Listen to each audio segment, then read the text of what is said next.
Through the reproductive process of humans and animals, we get variations within a kind, but there's zero evidence of one kind becoming a new one. When I say the weight of evidence points to variation within the created kinds, do I really mean that all the tremendous variety we see today was built right into the created kinds? Could there be enough variation in two created human beings, for example, to produce all the variation among the people that we see today? Answer: yes, indeed, no problem. I get some help here from an unexpected source, evolutionist Franciscus Ayala. He says that human beings are heterozygous for 6.7% of their genes on the average. That means that 6 or 7 times in 100, the pair of genes for a given trait differ, like the genes for free or attached earlobes, or for rolling or not rolling of the tongue. Now, this may not seem like much, but Ayala calculates a single human couple with just a 6.7% variety could produce 10 to the 2017th power children, mathematically, of course, not physically, before they would run out of variation and have to produce an identical twin.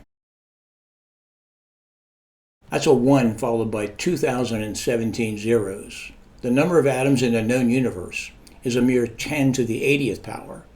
Nothing at all compared with the variety that is present in the genes of just 2 human beings.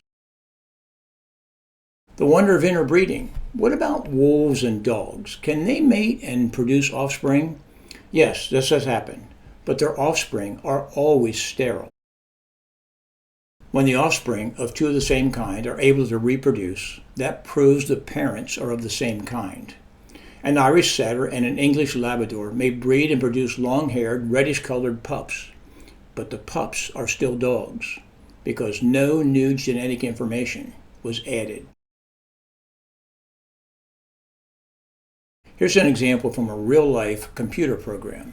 This program was written to manage return materials.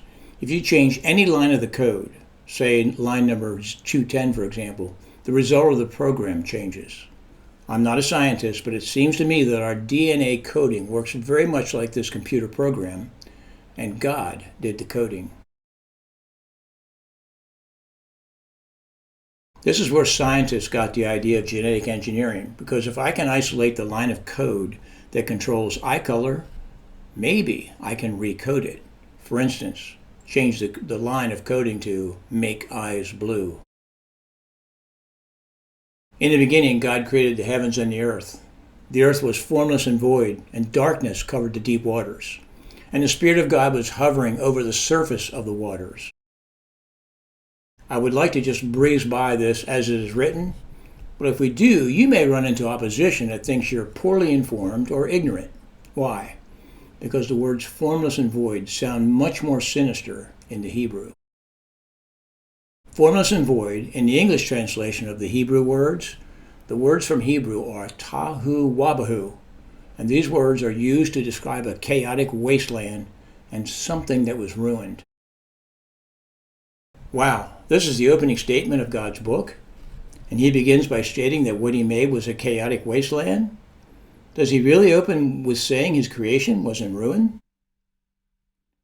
When we see the earth was unfinished and unpopulated, we can't just let that roll by without comment as to why the new creation was so chaotic. There is some mystery here, but nothing we can't overcome. In verse number 1, God created all matter, but not in the form he will call it to be.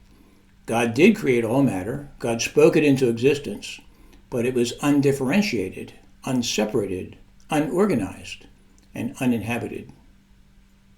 At this point, the earth is engulfed in water. The earth was formless and void, and darkness covered the deep waters. The earth was there, it existed, but to touch creation was to touch water.